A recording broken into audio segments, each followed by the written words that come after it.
départ de la génération du baby-boom à la retraite va mettre les finances de l'AVS sous pression, parce que beaucoup plus de personnes recevront leur retraite et ces personnes vivent plus longtemps.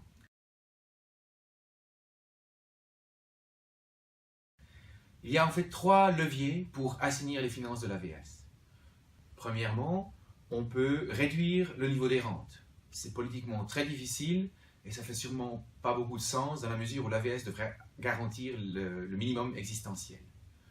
Deuxième possibilité, on peut augmenter les cotisations. Par exemple, les cotisations salariales, avec le désavantage que ça renchérit nos coûts de production et nous met en désavantage par rapport à la concurrence internationale, ou en augmentant la TVA, mais là aussi ça aura un impact sur la consommation en Suisse.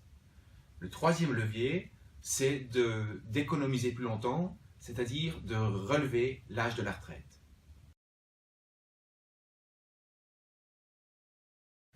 Flexibiliser la retraite, ça répond à un besoin, à un souhait des employés et des employeurs.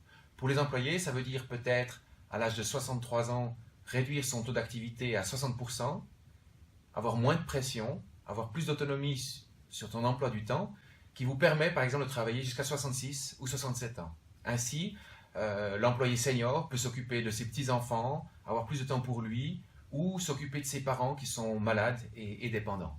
Pour l'employeur, ça permet de garder le savoir-faire au sein de l'entreprise et de faciliter aussi la transition avec la personne qui reprendra le poste.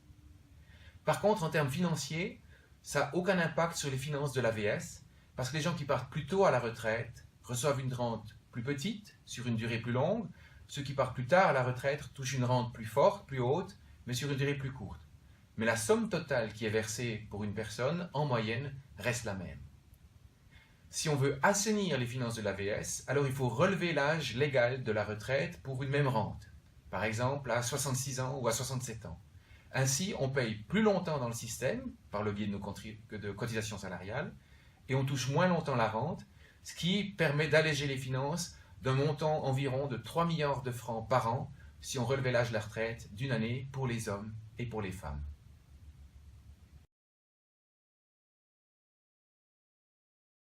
Il est difficile d'anticiper l'impact du relèvement de l'âge de la retraite sur le marché du travail. Pour ça, il faudrait une boule de cristal. Par contre, on peut regarder ce qui s'est passé lorsqu'on a relevé l'âge de la retraite des femmes en 2001 de 62 à 63 ans et en 2005 de 63 à 64 ans. Et on se rend compte que pour ces femmes concernées, le relèvement de l'âge légal de la retraite a eu un impact direct sur l'âge effectif du départ à la retraite. Donc on peut imaginer que si on relève l'âge de la retraite dans l'avenir, de façon judicieuse, par exemple 1 mois par année, que le marché sera tout à fait en mesure d'absorber cette main-d'œuvre disponible supplémentaire.